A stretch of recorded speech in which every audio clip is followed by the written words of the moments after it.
$4,800,000 appeared in my checking account on a Wednesday morning, and first thing I did was check if my coffee was still hot. It was. I drank it. I looked at the number again. It was still there. I want to be honest about that moment, because every version of this story I've told since then starts with me being calm and methodical, and that's true. But it's not the whole truth.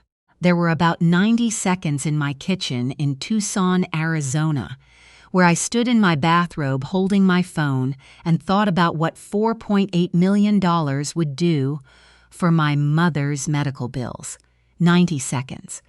And then I put that thought down like something I wasn't allowed to touch, and I went to find a pen. My name is June Albright. I'm 41 years old. I've been a paralegal at a small civil litigation firm in Tucson for 12 years, which means I have spent more than a decade of my adult life watching what happens when people make decisions in moments of financial pressure that they cannot take back. I've watched good people lose houses, marriages, decades of savings because they trusted the wrong person or signed the wrong document or believed, just for a moment, that something too good to be true might be true for them specifically. I was not going to be one of those people. That said, I also wasn't rich. I wasn't poor. I was the particular kind of American that the financial system is designed to process without noticing. A 30-year mortgage on a 2-bedroom house in a part of Tucson that was almost a nice neighborhood. A used Subaru with a check engine light I'd been ignoring for 2 months. A savings account with enough in it that I didn't panic when a tire blew out. And not enough that I ever stopped thinking about whether I could afford to replace the hot water heater. My checking account on a normal Wednesday morning held somewhere between $2,000 and $3,000. I paid my bills on the first of the month, bought groceries on Sundays, and put whatever was left into savings with the disciplined joylessness of someone who had watched her parents not do this and understood the consequences. I had been divorced for 4 years from a man named Kevin Albright. We had been kind about it, mostly, the way people are kind about things they both know are true, but would rather not say directly. I kept the house. He moved to Phoenix. We texted sometimes around the holidays, and I had no particular feelings about him anymore, which was its own kind of resolution. I had 2 people I would have called that morning if I had decided to call someone. My friend Bet Sorensen, who taught kindergarten and had a talent for making complicated things feel manageable, and my attorney at work, a man named Franklin Okafor, who had been practicing civil litigation for 26 years and had the precise, unhurried manner of someone who had seen every variation of human error and catastrophe and was no longer surprised by any of them. I didn't call either of them, not yet. I sat down at my kitchen table with my phone and a legal pad. I always have a legal pad, occupational habit, and I looked at the transaction detail. The deposit had cleared the previous night at 11:22 p.m. It was labeled wire transfer, incoming, and listed a reference number I didn't recognize. No originating bank name. No sender. Just the amount. $4,800,000. I've worked in civil litigation long enough to know what a wire transfer irregularity looks like in a court filing. I've typed up enough complaints and discovery responses involving unexpected financial deposits to understand, at a molecular level, what the law says about money that lands in your account without your knowledge. It doesn't matter how it got there. It doesn't belong to you. And if you spend it, you've committed a federal crime, knowingly or not, because at some point in the process you become aware, and awareness changes everything. I was aware. I called my bank at 8:03 in the morning. Copper Ridge Federal, a regional bank I'd been with for 9 years since I moved to Tucson. I navigated the automated menu, waded through hold music that I can still hear if I think about it too hard. A kind of ambient piano that felt designed to prevent you from thinking clearly, and was connected to a customer service representative named Joel. I told Joel my name. I told him I was calling about a deposit that had appeared in my checking account that I did not make and did not authorize. I read him the amount. He stopped typing. That pause. I know what a normal pause sounds like on a customer service line. The brief silence of someone pulling up an account, cross-referencing a number, doing the routine clerical things that take 2 or 3 seconds. This was not that pause. This was something else. This was the pause of someone who has been given a specific instruction and is deciding how to follow it. "Miss Albright," he said carefully, "can you hold for just a moment?" I said yes. The piano came back. I watched my cat, a gray tabby named Archie, walk across the kitchen counter with complete indifference to the situation. I thought about the pause. I thought about the specific way Joel had said my name, like he was confirming something rather than responding to something. He came back on the line after 3 minutes and 40 seconds. I know because I was watching the timer on my phone. "Ms. Albright, I've flagged your account for review. Someone from our customer relations team will be in contact with you within 1 business day." I said I wanted to understand what that meant. Was the deposit going to be reversed? Was there an investigation underway? Who had sent the money? He said he wasn't able to share account details over the phone, and that the customer relations team would be able to answer my questions. I asked him to note in the account record that I had called on this date at this time to report the deposit as unauthorized and that I had explicitly requested information about its origin. A shorter pause. "I'll make a note of that." I thanked him and hung up. I sat for a moment. Archie had settled into a wedge of morning sun on the counter and was cleaning his face with focused bureaucratic energy. I looked at him. He did not look back. I went to work. I know that sounds like the wrong decision, and I thought about it on the drive in. The 15 minutes down Speedway Boulevard in early morning traffic, with the check engine light glowing orange on my dashboard, and my brain running through scenarios the way it runs through case files. But I work in a law office. I have spent 12 years being the person who keeps things in order when everything else is chaotic. The instinct I have in a crisis is not to react. It's to document. And the most important thing I could do right then was establish a clear, time-stamped record that I had done exactly what I was supposed to do from the moment I discovered the deposit. I needed to tell Franklin Okafor. Franklin had been with the firm for longer than I had. He was 53, originally from Lagos, had gone to law school at the University of Arizona on a scholarship, and had never in 12 years of working together said a single word to me that I later wished I hadn't heard. He was not a financial crimes attorney. We did civil litigation, contract disputes, property cases, but he knew enough to know what he didn't know, and that was the quality I needed most right then. I walked into his office at 8:47 and closed the door. I showed him the screenshot. I told him about Joel's pause. I told him about the note I'd asked to have added to the account record. He looked at the screenshot for a long time without speaking. Then he said, "The pause bothers me more than the money." I said I knew. That's not how a bank responds to a misdirected wire they're seeing for the first time. That's how they respond when they've already seen it. He pulled up the name of a financial crimes attorney in Phoenix, a woman named Rosalie Thorne, who had been practicing for 18 years and whose name he had seen in filings associated with a federal money laundering case in Maricopa County 2 years prior. He called her office from his desk while I sat across from him. He spoke to her assistant, explained the situation in 3 sentences, and was told she could see me at 2 o'clock if I could drive to Phoenix. I drove to Phoenix.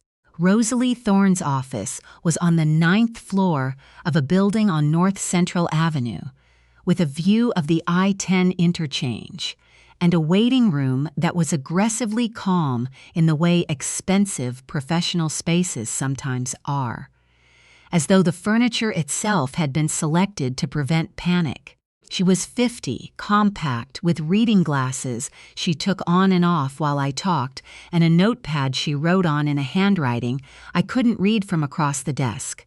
I walked her through everything: the deposit, Joel, the pause, the note I'd requested on the account, the work I did, and what it had taught me about what moments like this tend to become.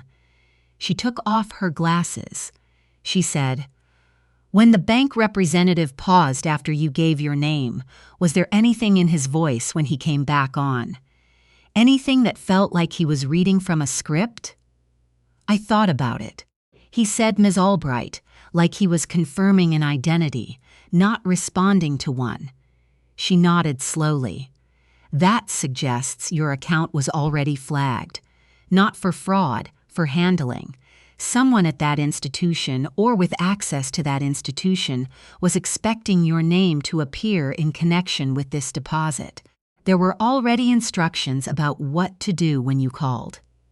The word she used after that was one I had been turning over since I left the bank that morning without letting myself say it out loud.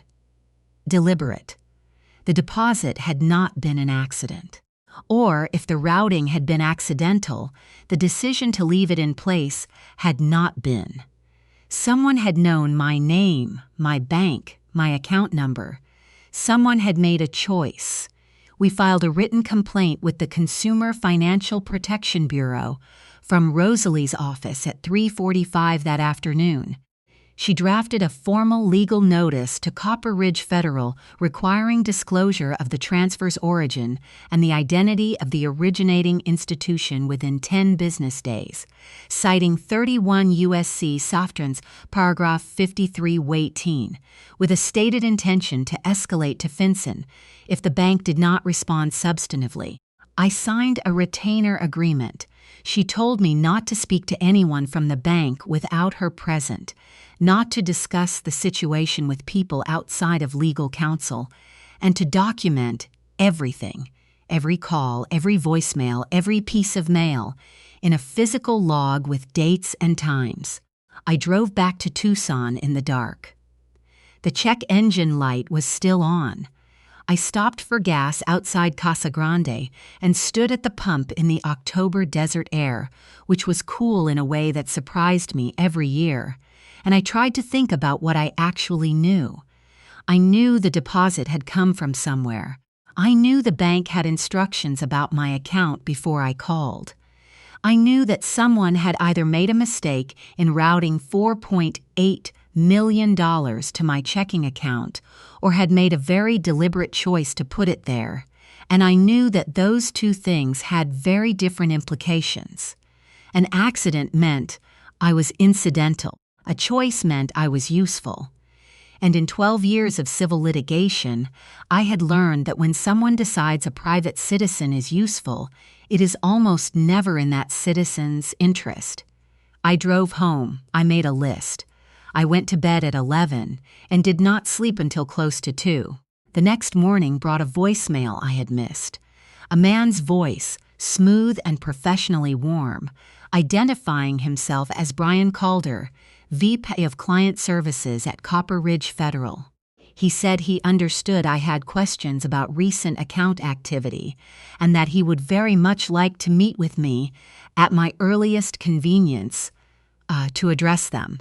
He did not say the word error. He did not offer to reverse the transfer. He said he looked forward to connecting.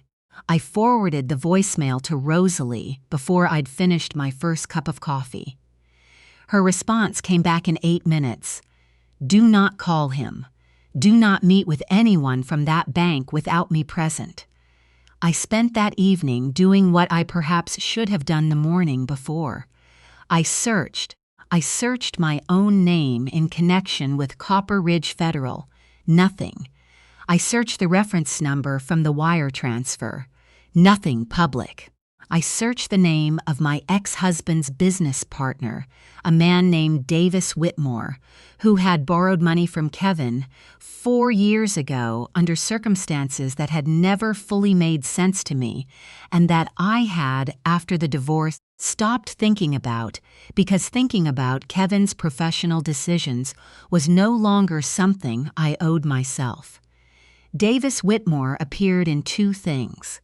A small item in a Phoenix Business Journal from 3 years earlier, noting that a real estate development company called Whitmore Strand Capital had received a notice of inquiry from the Arizona Department of Financial Institutions, and a court filing from a civil lawsuit available through the public record, in which a former business partner alleged that Whitmore Strand Capital had commingled funds from 3 separate investors into a single account and dispersed them in a pattern inconsistent with the stated investment agreement.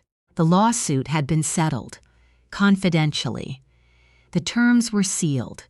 The company was still listed as active with a registered agent in Scottsdale.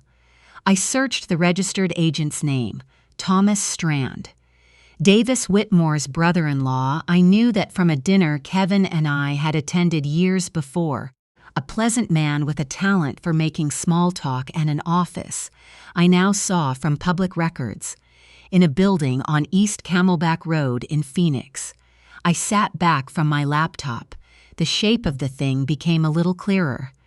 The CFPB complaint generated a formal acknowledgement within 3 business days.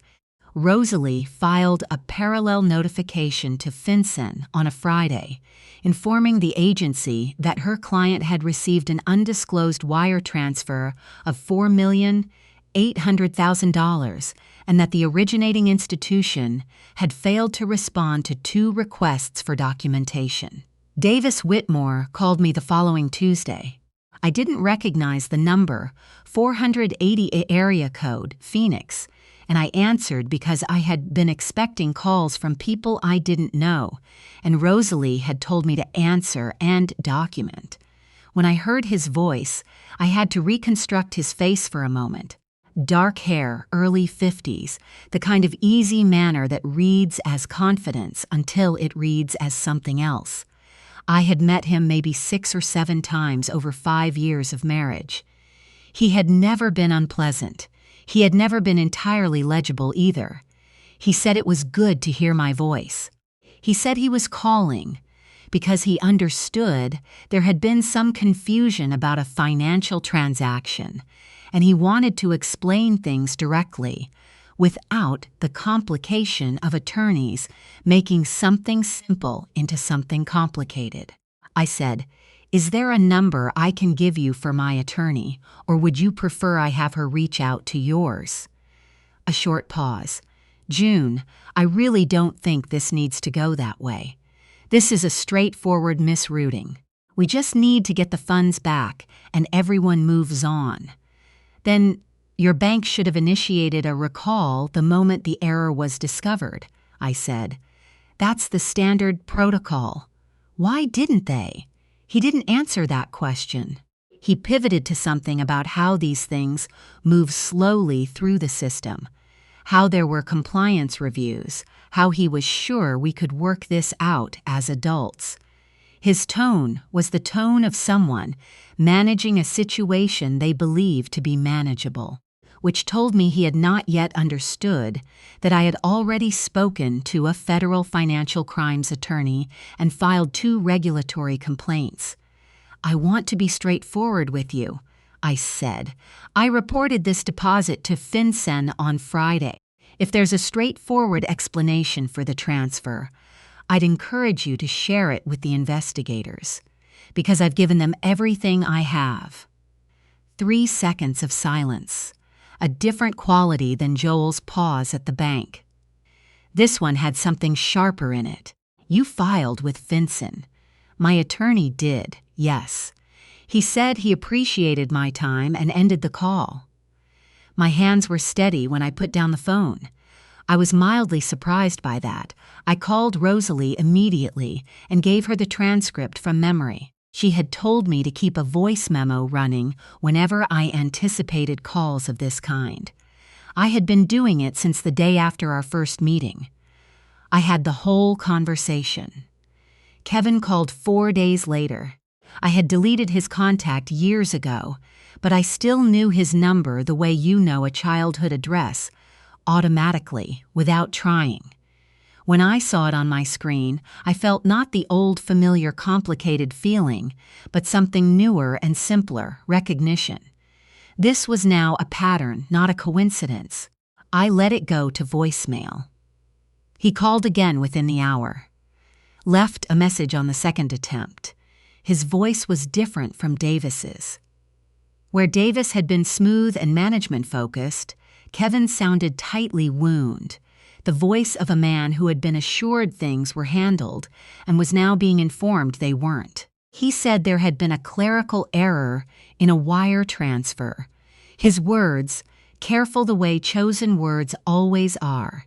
He said some of the funds had been routed incorrectly and that he was sure I understood.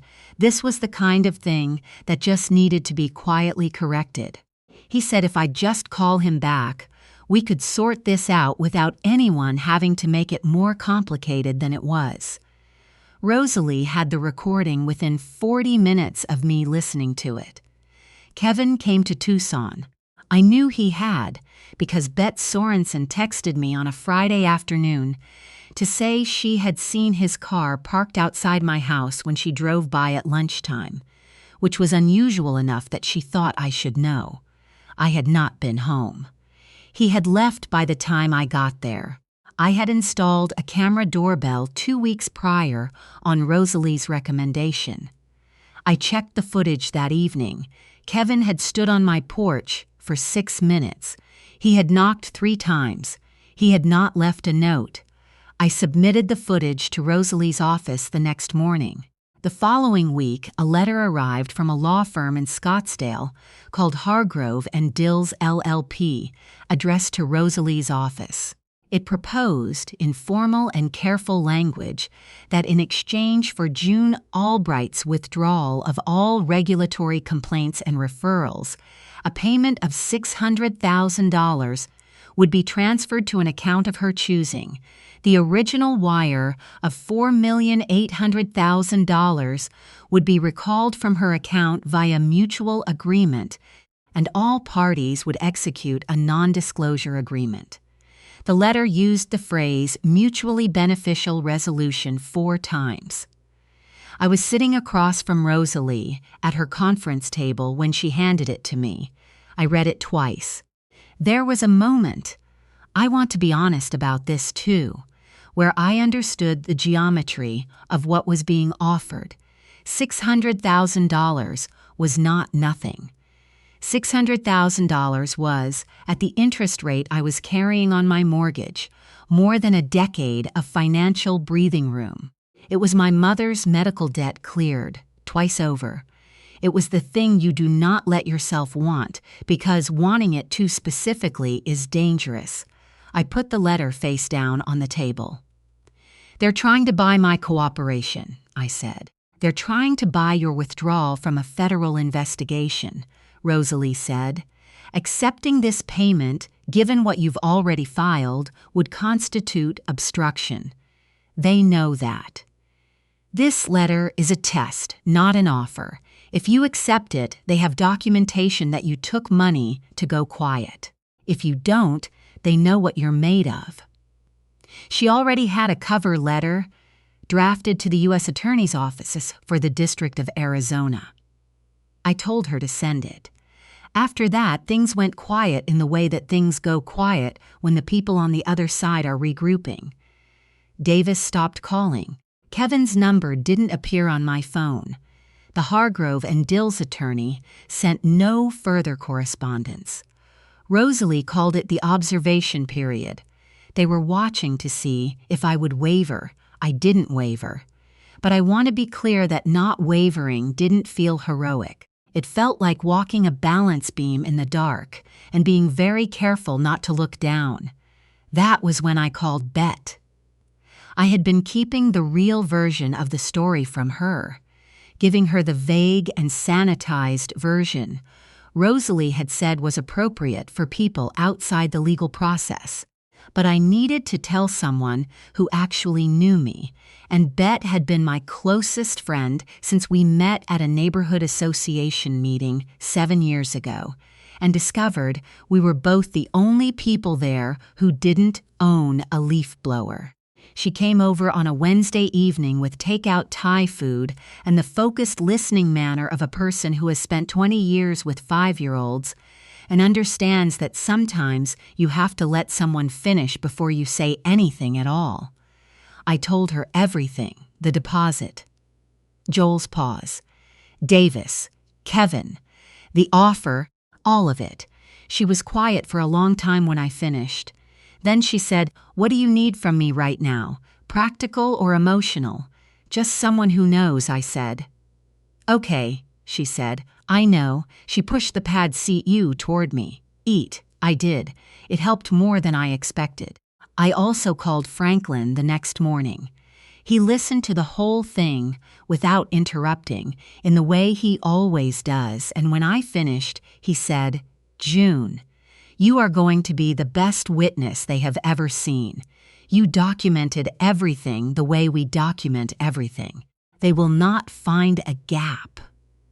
I didn't feel certain, but hearing someone who had worked beside me for 12 years say it with that kind of matter-of-fact confidence reached something I had been keeping carefully at a distance. I thanked him. Kevin called one more time, from a number I didn't recognize with a Tempe area code. I answered. He said he'd been trying to reach me. I said I knew. He said we needed to talk, that things were going to go very badly for a lot of people if this went where it seemed to be going, and that I was not understanding what I was in the middle of. His voice was tighter than I had ever heard it in 6 years of marriage. There was something in it that wanted to sound like concern and kept slipping into something harder. "Kevin," I said, "I've reported everything to Finson and to the U.S. Attorney's Office. I would encourage you to talk to your attorney." He said my name once more, quietly. I ended the call. I sat in my car in the parking garage under my office building and breathed for 2 minutes. Then I called Rosalie and gave her the transcript. The federal subpoena to Copper Ridge Federal for all records related to my account was issued the following month. A parallel subpoena went to a banking institution in Nevada that Rosalie identified through FinCEN's preliminary inquiry as the originating institution for the wire transfer. Whitmore Strand Capital held an account there. The story, once the subpoenas went out, started filling in from the outside in. The originating transfer had come from a Whitmore Strand Capital operating account held in Nevada.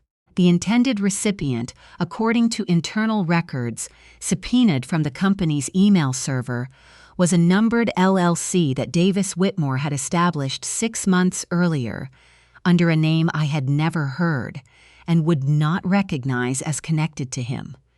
The LLC held an account at Copper Ridge Federal. The routing number on file for that account was 2 digits off from my checking account, not 1. 2. The money had landed in my account because someone at Whitmore Strand had transposed numbers in a routing entry that had not been caught by the institution's internal verification. Because, as it would later emerge, the institution's internal verification was not functioning properly for wire transfers above a certain threshold. This was a real error. It had happened. but the error was discovered within hours. Davis Whitmore, according to email correspondence subpoenaed from his company server, had received an automated alert from the Nevada Bank the morning after the transfer. He had forwarded it to Thomas Strand with a single line, "Hold for now." Thomas had responded, "Understood." They had made a decision not to correct the error, to wait, to see if the account holder would report it, and if she did, to manage the situation. They had told Brian Calder at Copper Ridge that a high-value private client had a matter related to account number ending in 7734, my account, and that any inquiry calls should be routed to him personally. They had done this within 24 hours of the misdirected wire. Before I had even looked at my phone, when the federal investigators laid this out to Davis Whitmore in a structured interview in February, he said it had been Thomas Strand's decision.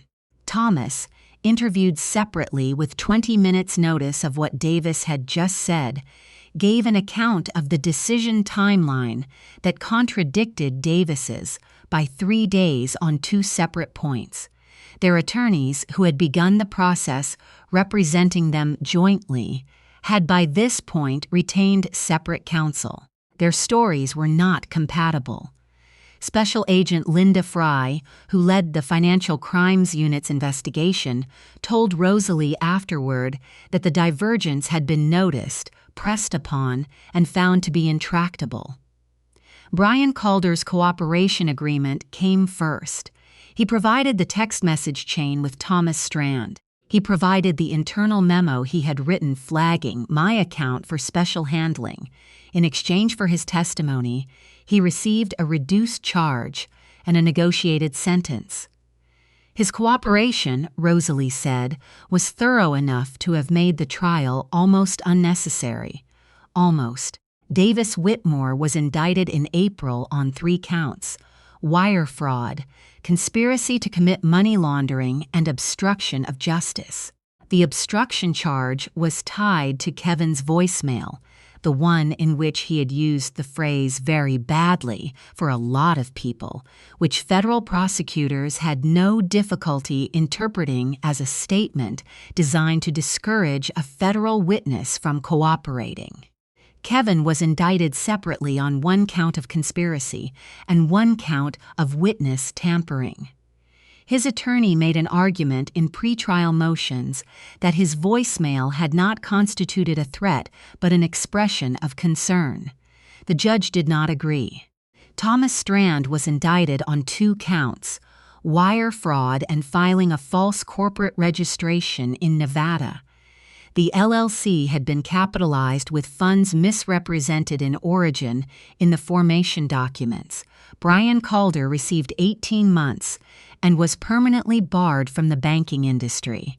The Office of the Comptroller of the Currency opened a supervisory examination of Copper Ridge Federal, which entered a consent order agreeing to enhanced wire transfer verification protocols, 18 months of federal oversight, and a civil penalty of $2.1 million.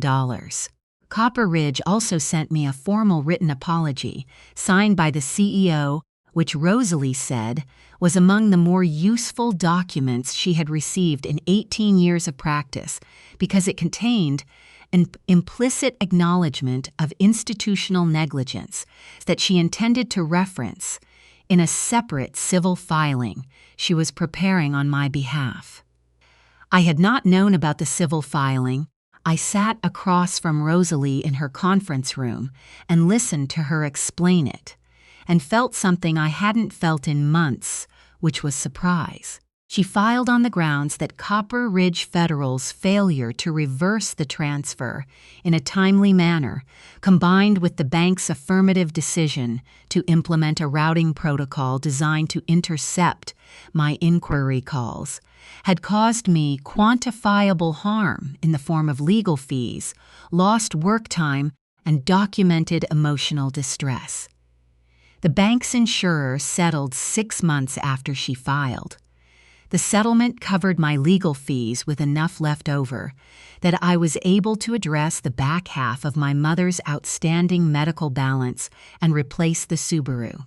The $4,800,000 was recalled from my account via court-ordered reversal on December 3rd, 41 days after it arrived. My checking account returned to the number it should have held, 2,214 cis. I had spent roughly $180 on certified mail and documentation costs.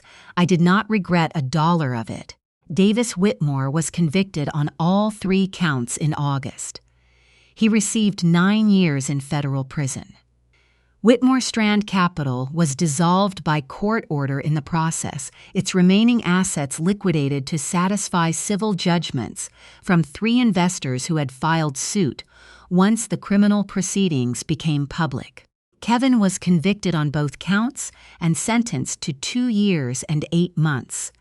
His attorney appealed the witness tampering charge. The appeal was denied. Thomas Strand negotiated a plea agreement before trial and received 4 years. On the morning the Whitmore verdict was announced, I was at my desk reviewing a contract dispute that had nothing to do with any of it. I saw the notification from a court records alert I had set up, read the 4 sentences that summarized the counts and sentence, and sat with it for a moment. Then I went and told Franklin. He said, "I told you." He said it the way he says most things, which is quietly, and with the certainty of someone who has been right so many times that being right no longer requires emphasis. So I said, "You told me." He went back to his files. I went back to mine. Bet came over the following Saturday with actual champagne, not Prosecco champagne, which she presented with the ceremony of someone who had been saving a specific occasion for a specific bottle, and a container of her chicken verde soup, which she knows I love and have never learned to make properly myself. We sat at my kitchen table and ate and talked, and at some point it was dark outside and neither of us had noticed, and Archie had relocated from the chair to Bet's lap and was pretending he had always preferred her.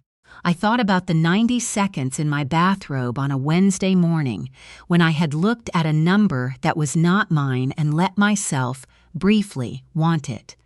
Not for me specifically, for my mother's bills, for the check engine light, for the particular specific tiredness of being a person who is fine and will continue to be fine, but is never entirely free of the low-grade calculation of what can be deferred and what can't.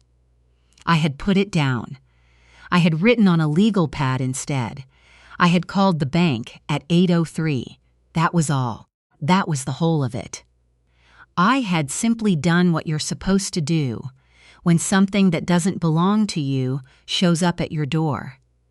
What I didn't know in those first 90 seconds was that the thing I was protecting by doing that was not my checking account. It was not my house or my credit score or my professional reputation, though all of those were at stake. It was something quieter than that. The version of myself that could sit at a table with a friend and a bowl of soup and feel that my life fit me. Not because nothing hard had happened, but because when the hard thing came, I had not let it make me into someone else. In December, I was offered a position at a financial crimes compliance firm in Phoenix that Rosalie had connected me to. 2 attorneys building out an operational consulting practice who needed someone with experience translating legal requirements into institutional process. The pay was significantly better. The work was harder and more interesting. It used everything I knew. I gave 4 weeks' notice at the firm, thanked Franklin for 12 years in a conversation that was exactly as short and sincere as both of us preferred, and moved to Phoenix in January. I sold the Tucson house first, kept the house, paid off the balance, came out with enough equity that the move did not feel frightening. I found a rental apartment in a neighborhood just east of downtown, with a building that allowed cats and a parking spot that was, miraculously, covered. I still have the legal pad from that first morning, the one where I started writing at my kitchen table before I called the bank. It says, deposit, date, amount, action needed. That's all that's on the first page. It looks like nothing. It looks like the least dramatic piece of paper in the world. But everything that came after it came because I picked it up instead of putting it down. I learned 3 things that year. The first, when a large sum of money arrives in your account without explanation, and the bank goes quiet when you call, the silence is information. The second, the most powerful tool available to an ordinary person inside a system that is not designed with ordinary people in mind, is a clear, time-stamped, documented record of every single thing they did right. The third, the people who try to use your smallness against you, who point at your mortgage and your car payment and the specific dimensions of your life and suggest that these make you manageable, are not showing you a fact. They are showing you a tactic. And a tactic only works if you don't recognize it for what it is. What would you have done if you'd found $4.8 million in your account on a Wednesday morning, and the bank had told you it wasn't a mistake?